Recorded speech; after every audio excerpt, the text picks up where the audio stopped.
स्वागत है आपका हिस्ट्री विद केके में। आज हम लोग कक्षा 12वीं के एनसीईआरटी की जो कक्षा 12वीं की पुस्तक है उसके विजयनगर साम्राज्य यानी पाठ का जो शीर्षक है वो है एक साम्राज्य की राजधानी। ये पाठ का शीर्षक है और इस एक साम्राज्य के राजधानी में विजयनगर साम्राज्य के बारे में जानेंगे। तो इसकी स्थिति इसको दो पार्ट में हम बनाएंगे, दो भागों में देखेंगे। तो एक में हम पहले वाले में जानेंगे कि विजयनगर साम्राज्य की के बारे में, और ये कब से पढ़ेंगे, ये 14वीं से लेकर के और 16वीं शताब्दी के मध्य की जो स्थिति थी उसके बारे में हम जानेंगे। आइए पहले हम देखें कि विजयनगर का मतलब क्या होता है। तो पुस्तकों में इनमें जो विजयनगर का अर्थ बताया गया है, विजयनगर साम्राज्य का मतलब क्या है। तो विजयनगर जैसा कि आपके नाम से ही पता लग रहा है, विजय का शहर, माने ऐसा शहर जो विजय का। एक समय ऐसा था जब विजयनगर की समृद्धि काफी उत्कृष्ट स्थिति में थी, उच्चतम स्थिति में थी, और खासकर कृष्णदेव राय के समय में। तो ये विजय, इसका अर्थ हुआ विजय का शहर। अब इसकी स्थिति को देखें कि ये कहाँ स्थित है, तो दक्षिण भारत का है। लेकिन दक्षिण भारत में कहा इसकी स्थिति देखें, उत्तर में कृष्णा नदी से लेकर के प्रायद्वीप सुदूर दक्षिण तक का जो क्षेत्र है वो कहलाता था विजयनगर। और इसकी स्थापना जो की थी वो 1336 में हरिहर और बुक्का नामक दो भाई थे, उनके द्वारा इसकी स्थापना की गई थी। पहले वो सामंत थे और सामंत के बाद में वो मंत्री बन गए, और फिर उन दोनों भाइयों ने इस विजयनगर साम्राज्य की स्थापना की। इसकी राजधानी को अगर देखें तो हम्पी इसकी राजधानी थी। बाद में चेंज भी हुई, लेकिन मुख्य रूप से हम्पी को इसकी राजधानी माना जाता है। तो हमने इसमें देख लिया कि इसका अर्थ हुआ विजयनगर का अर्थ हुआ विजय का शहर, स्थिति देखी और स्थापना। तो ये सब अलग अलग प्रश्न पूछते हैं। जैसे परीक्षा में प्रश्न आता है कि विजयनगर की स्थापना कब और किसने की थी, तो 1336 ईस्वी में हरिहर और बुक्का नामक दो भाइयों ने विजयनगर की स्थापना की थी। इसकी राजधानी हम्पी थी। बाद में अभी जैसे जानेंगे हम कि एक युद्ध के बाद विजयनगर साम्राज्य को नष्ट कर दिया गया और बाद में इसकी खोज की गई। माने एक एरिया था उसकी खोज की गई। तो कौन सा था वो एरिया, हम्पी कहलाया। जो भाग थोड़ा सा बच गया था उसको हम्पी की खोज की। तो हम्पी का प्रकाश में वहां के खंडरों का, वहां की पूरी व्यवस्था को प्रकाश में कौन लाया, इसके बारे में हम्पी की खोज किसने की पूछते हैं परीक्षा में। तो ये थे कालिन मैकेंजी।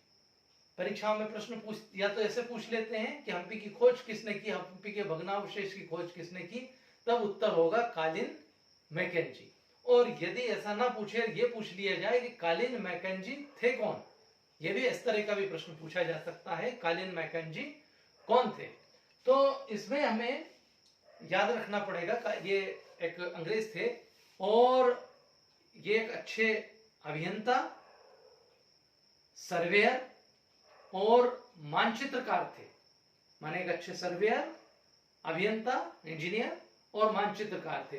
तो इन्होंने पूरे हम्पी के क्षेत्र के जो मंदिर थे, जो वहां की जल व्यवस्था थी, जो किले थे, उन सब पर बहुत अच्छे पूरी नक्शे तैयार किए और वहां की पूरी जानकारी प्रदान की कालिन मैकेंजी ने। और कुछ सामाजिक व्यवस्था आदि का भी उन्होंने एक समाजशास्त्री की तरह अध्ययन किया कालिन मैकेंजी ने।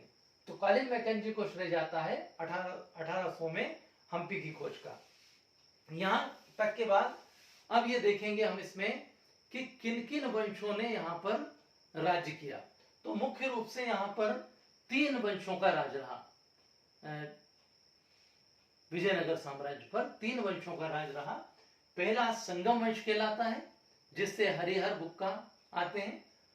दूसरा सालू वंश और तीसरा आता है तुलु वंश।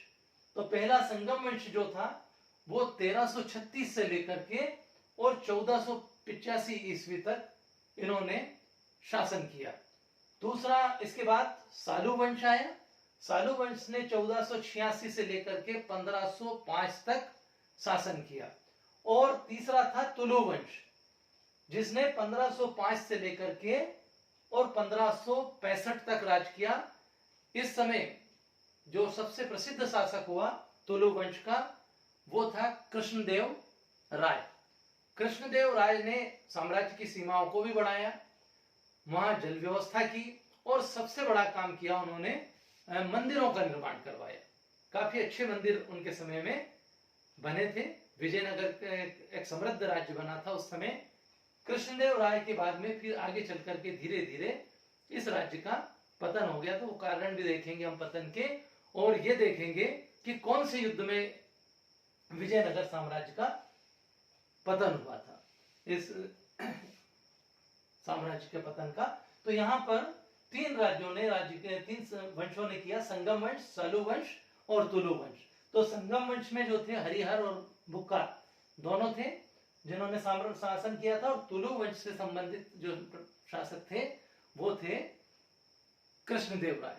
कृष्णदेव राय के समय विजयनगर का काफी विकास हुआ। अब यहाँ की कुछ और भी व्यवस्थाएं देखेंगे, जैसे शासन व्यवस्था किस तरह की थी, वहां की व्यापार व्यवस्था कैसी थी, और फिर कौन सा युद्ध हुआ था जिसमें कि विजयनगर साम्राज्य का पतन हो गया था। इसके अलावा हम इसमें देखेंगे विजयनगर साम्राज्य के पतन के कारण। पहले पार्ट में जो हम वीडियो बना रहे हैं इसमें इतनी चीजें देखेंगे, और सेकंड पार्ट में वहां पर जो मंदिर बने और जो राजकीय केंद्र के भवन थे उनके बारे में दूसरे भाग में जो वीडियो बनाएंगे, इसका पार्ट 2 उसमें देखेंगे। तो आइए पहले हम इसकी शासन व्यवस्था को देखें कि किस तरह की थी। तो कुछ चीजें इसमें देखेंगे जो जिनके बारे में परीक्षाओं में पूछते हैं। वैसे तो शासन केंद्रीय इकाई, प्रांतीय इकाई, जिला, जिले के बाद में नीचे के प्रांत, और उसके बाद में गांव तक की इनकी व्यवस्था थी। तो कौन कौन अधिकारी काम करते थे, किस तरह से काम करते थे, उनके बारे में अपन देखें। तो इसमें सबसे पहले होते थे राय। अब परीक्षा में पूछते हैं राय कौन होते थे। उस समय दक्षिण में मुस्लिम साम्राज्य थे, तो मुस्लिम साम्राज्य में जो शासक होता था उसको सुल्तान कहा जाता था। सुल्तान कौन होते थे? मुस्लिम जो राजा होते थे, मुस्लिम शासक होते थे, उनको सम्राट कहते थे। यहां राय कहते थे, यानी विजयनगर के साम्राज्य के, विजयनगर के जो राजा थे वो राय की उपाधि धारण करते थे, उनको राय कहा जाता था। परीक्षाओं में यदि ऐसा प्रश्न पूछा जाए राय कौन थे, तो विजयनगर के शासक थे, उन्हें राय कहते थे। दूसरा आता है यहां पर नायक, और तीसरे आते हैं अमर नायक। ये इन पर परीक्षाओं में सेपरेट अलग अलग प्रश्न पूछे जाते हैं कि नायक कौन थे और अमर नायक कौन थे। तो नायक एक प्रकार के सैनिक कमांडर थे, यानी सेना प्रमुख होते थे, और इनका कार्य किलों पर नियंत्रण रखना होता था। प्रायः ये भ्रमणशील होते थे एक जगह से दूसरी जगह तक, और तेलुगु और कन्नड़ भाषा बोलते थे। किलों पर नियंत्रण रखना इनका प्रमुख रूप से कार्य होता था। भ्रमणशील होते थे, परंतु कभी कभी गांव वालों के सहयोग से गांव में बस भी जाया करते थे। तो इनका कार्य क्या होता था? सेना और विशेष रूप से किलों की रक्षा करना। राय हो गए, दूसरे हो गए नायक, और तीसरे जो होते थे वो होते थे अमर नायक। ये अमर नायक एक महत्वपूर्ण पद था। यहाँ नायक का काम क्या होता था? केवल सेना तक सीमित था। लेकिन अमर नायक जो होते थे वो एक प्रकार से, जैसे हम जमींदार होते हैं उस तरह के जमींदार थे। ये भी होते तो सैनिक कमांडर ही थे, लेकिन इन्हें क्या होता था, राजा की तरफ से कोई क्षेत्र दिया जाता था। राजा इनको कोई क्षेत्र देता था, और क्षेत्र देने के बाद वहां पर ये इनका काम क्या होता था, ये उस क्षेत्र के व्यापारियों, शिल्पियों और कृषकों, इनसे क्या करते थे? टैक्स इकट्ठा करते थे, कर इकट्ठा करते थे, और उस कर से ये कुछ सेना पर खर्च करते, और साथ ही साथ वहां की उस क्षेत्र की व्यवस्थाओं पर भी ये खर्च करते थे उस पैसे को। साथ में राजा को वर्ष में 1 या 2 बार उपस्थित होकर के नजराना, भेंट यानी भेंट, उपहार भेंट करते थे, और जब राजा को जरूरत पड़ती थी तो अपनी सेना लेकर के ये उपस्थित होते थे। राजा प्रायः इन अमर नायकों के कार्यों में हस्तक्षेप नहीं करते थे, तो ये काफी ताकतवर थे, और ये इनको अपने जो टैक्स लगा रहे हैं, इन टैक्स को बढ़ाने, घटाने, माफ करने आदि के अधिकार थे। साथ ही साथ ये लोग सिक्के भी डाल सकते थे। तो इस तरह से ये नायक व्यवस्था या नायंकर व्यवस्था भी इसको कहते हैं, ये विजयनगर साम्राज्य में विद्वान थी, जिसमें राय होते थे, नायक और अमर नायक प्रमुख होते थे। अमर नायक के पास में अधिकार अपेक्षाकृत ज्यादा थे। अब इसके अलावा एक और व्यवस्था थी वहां, जिसको हम बोलते हैं आयंगर व्यवस्था। अब ये आयंगर व्यवस्था क्या थी, इसको देखें हम। तो आयंगर व्यवस्था, हमने ये तो ऊपरी व्यवस्थाओं को देख लिया। अब आयंगर व्यवस्था क्या थी, ये ग्रामीण व्यवस्था, यानी कि शासन जो था वो केंद्र से लेकर के गांव तक था। तो आयंगर कौन होते थे, ये आयंगर 12 लोगों की एक कमेटी होती थी जो ग्रामीण व्यवस्था का संचालन करती थी। तो ये 12 लोगों की जो कमेटी होती थी, इसको सामूहिक रूप से क्या बोलते थे, आयंगर। आयंगर व्यवस्था इसको कहते थे। 12 शासकीय अधिकारियों का समूह था, और इन 12 शासकीय अधिकारियों के समूह को आयंगर कहते थे। इनका पद कैसा होता था आयंगर का, ये पद अनुवांशिक होता था। अनुवांशिक का मतलब हुआ कि पिता, उसके बाद उसका पुत्र, फिर उसके माने उन्हीं के परिवार के लोग आयंगर बनते थे, और इन्हें ग्रामीण क्षेत्र में व्यापक अधिकार थे, और इनका पद बना अनुवांशिक था। लेकिन खास बात यह थी कि ये अपने पद को गिरवी रख सकते थे, बेच सकते थे। तो एक बड़ी अजीब व्यवस्था थी कि कोई अपने पद को गिरवी रख दे या उसको बेच भी दे। तो ये वहां का एक अजीब सिस्टम था। तो ये वहां की शासन व्यवस्था थी, जिसमें राय, नायक, अमर नायक और आयंगर होते थे। इसके अलावा बहुत सारे तरीके अधिकारी वहां पर होते थे, लेकिन 12वीं के स्टैंडर्ड में ज्यादातर जो प्रश्न आते हैं वो प्रायः इसी तरह के जो मैंने अभी बताए वो आते हैं। प्रशासन की जो इकाइयां थी, किस तरह से बांटा गया था, उन पर ज्यादा प्रश्न नहीं आते, इसलिए मैं उनका वहां पर बात नहीं कर रहा हूं। जो 12वीं में पूछा जाएगा जो पेपर में, केवल उनकी हम यहाँ पर इस पाठ में चर्चा कर रहे हैं। कि जैसे कालिन मैकेंजी पर प्रश्न पूछते हैं, किसने स्थापना की, वाला प्रश्न पूछते हैं। मैं वीडियो के आखिरी में क्वेश्चन दे भी दूंगा डिस्क्रिप्शन बॉक्स में, आप वहां उनको देख भी सकते हैं। अब इसमें हम देखेंगे कि व्यापार व्यवस्था कैसी थी, कहाँ की, विजयनगर साम्राज्य की। अगर हम व्यापारिक व्यवस्थाओं को देखें, और ये भी देखेंगे कि फिर इसके बाद में नष्ट किस तरह से हुआ ये।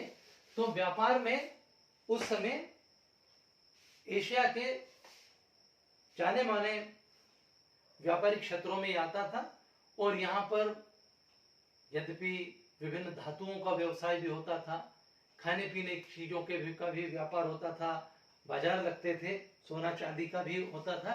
लेकिन मुख्य रूप से इस क्षेत्र में अरब और एशियाई घोड़े खूब बेचे जाते थे, और इनके व्यापारी होते थे जिनको चेट्टी कहा जाता था। घोड़े के जो व्यापारी होते थे उनको कुरिदई चट्टी कहा जाता था। चट्टी या इनको कुरिदई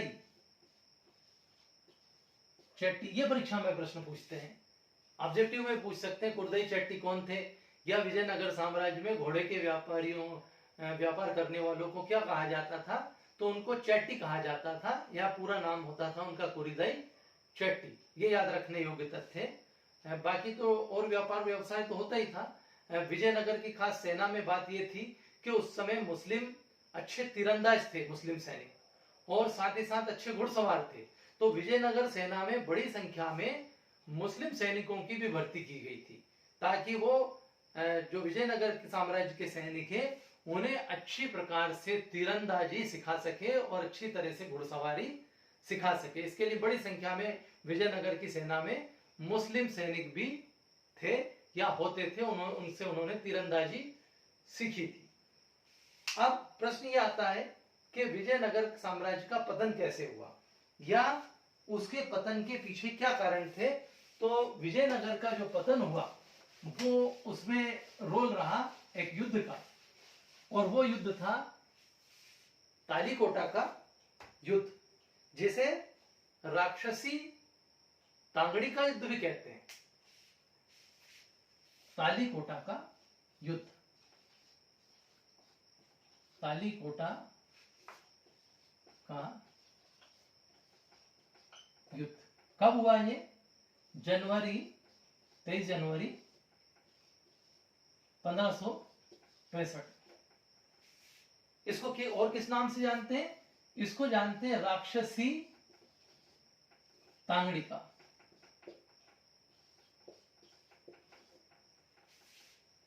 राक्षसी तांगड़ी का युद्ध इसको कहते हैं। एक नाम और भी है इसका, बन्नी हट्टी। ये परीक्षाओं में पूछते हैं इस तरह के क्वेश्चन, बन्नी हट्टी।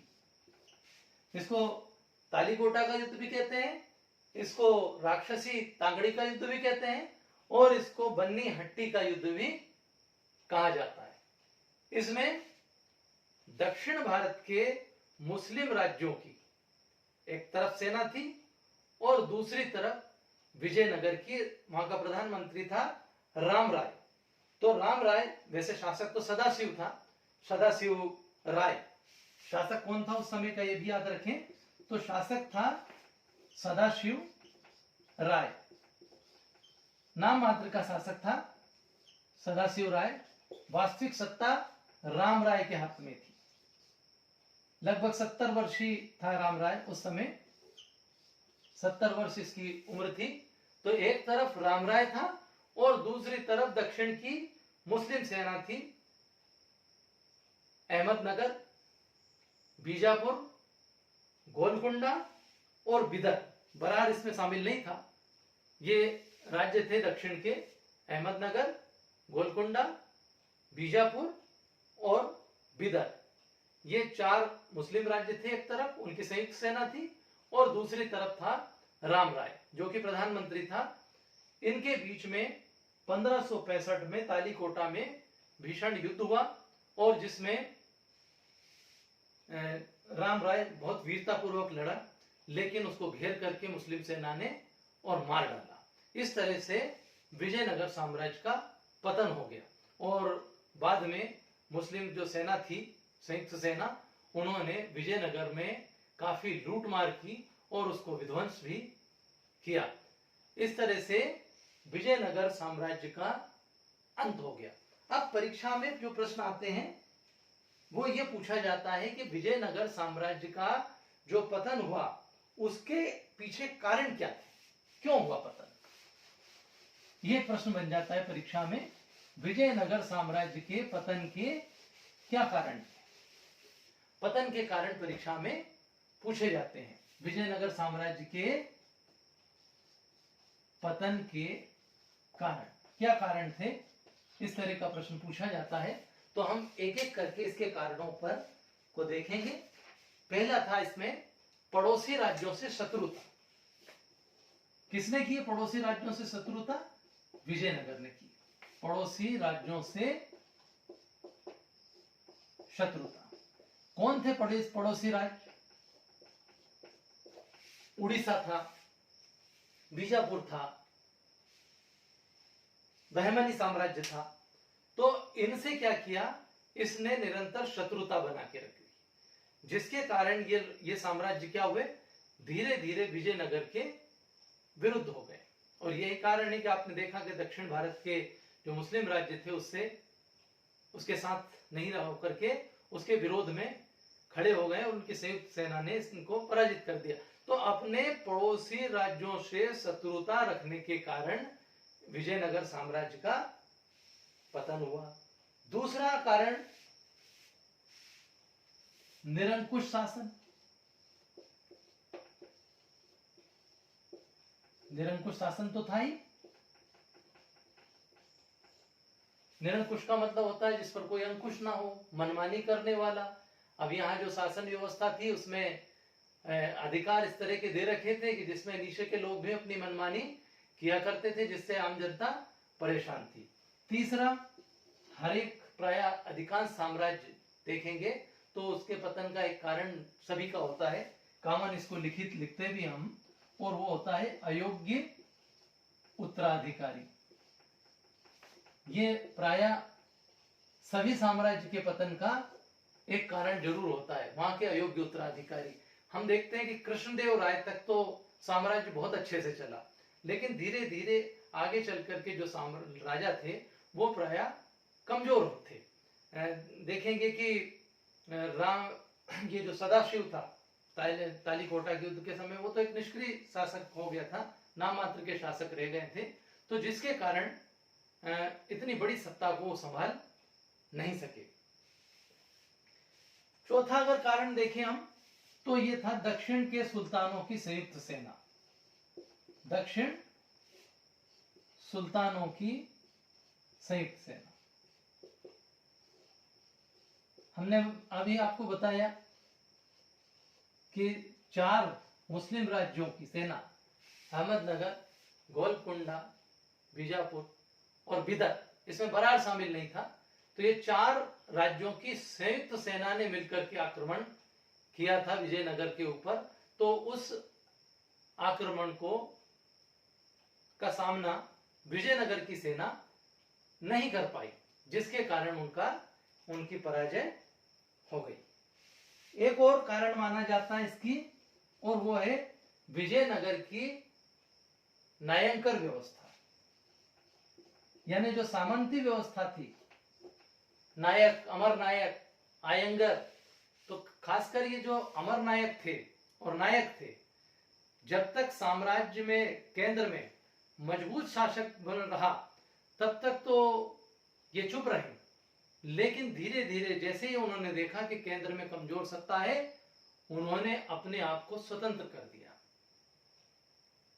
अपने आप को स्वतंत्र घोषित कर दिया, जिसके कारण विजयनगर का पतन हो गया। तो एक कारण पड़ोसी राज्यों से शत्रुता रखना, दूसरा निरंकुश शासन व्यवस्था, तीसरा अयोग्य उत्तराधिकारी, चौथा दक्षिण सुल्तानों की संयुक्त सेना, और 5वां कारण नायंकर व्यवस्था भी इसके लिए जिम्मेदार है।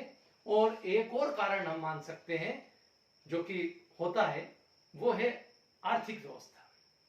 हम जानते हैं कि दक्षिण के सुल्तानों ने और ये विजयनगर सुल्तान ने अपने निर्माण कार्यों पर बहुत खर्च किया, यानी जो मंदिर वगैरह बनवाए, वहां की जो व्यवस्थाएं की, उनके ऊपर बहुत व्यय किया, और अपनी सेना को भी मजबूत करने के लिए काफी व्यय किया। एक समय तक तो आय बहुत अच्छी थी, लेकिन धीरे धीरे क्या हुआ कि नीचे के जो आयंगर और अमर नायक थे, वो प्राय कर उतना इकट्ठा करके पैसा नहीं देते थे, जिसके कारण आगे चल करके और साम्राज्य की आर्थिक दशा भी कमजोर हो गई थी, जो उसके पतन का कारण बनी। तो ये सब हम लिखेंगे काय में पतन के कारणों में। तो ये हमारा पहला पार्ट है। इसमें ये जो प्रश्न है इसको आप देख लें एक बार, क्या क्या पूछते हैं। पहला पूछेंगे, विजयनगर साम्राज्य की स्थापना कब और किसने की थी? विजयनगर की राजधानी क्या थी? हरिहर और बुक्का कौन थे? कालिन मैकेंजी कौन थे? उनका क्या योगदान था? इसके अलावा तालीकोटा का युद्ध कब और किन के बीच हुआ? नायक कौन थे? अमर नायक कौन थे? राय कौन थे? आयंगर व्यवस्था क्या थी? और तालीकोटा का युद्ध कब और किन के बीच हुआ? इसका क्या परिणाम हुआ? तो इससे विजयनगर साम्राज्य नष्ट हो गया। अच्छा, ये भी पूछ लेते हैं कभी कभी कि विजयनगर से जो मुस्लिम राज्यों की संयुक्त सेना थी, उनका क्या विवाद था, वो क्यों लड़े? तो एक तो उस समय तक विजयनगर की समृद्धि के बारे में भी वो का भी लालच था, लड़ाई का कारण था, लेकिन सबसे बड़ा जो कारण था वो था विजयनगर के द्वारा दक्षिण के जो मुस्लिम राज्य थे उनके आंतरिक मामलों में हस्तक्षेप करना। जो उनके आंतरिक मामलों में हस्तक्षेप किया था, उसके कारण वो सब नाराज थे, और इसी कारण उन्होंने एक संयुक्त मोर्चा तैयार कर लिया था। ये भी पूछते हैं कि क्यों, ऐसा क्या कारण था कि जो ये हुआ।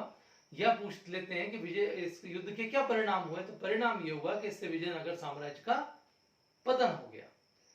अब दूसरे पार्ट में, इसका अगला जो पार्ट बनाएंगे हम इस वीडियो का, उसमें हम विजयनगर में जो निर्माण हुआ विभिन्न प्रकार के मंदिरों का जो राजकीय केंद्र में स्थित थे उनके बारे में पढ़ेंगे। आशा है इस वीडियो से आपको आज विजयनगर की बहुत सारी जानकारियां मिल गई होगी। यदि वीडियो अच्छा लगे तो प्लीज इसे लाइक करें और शेयर करें। Thank you very much.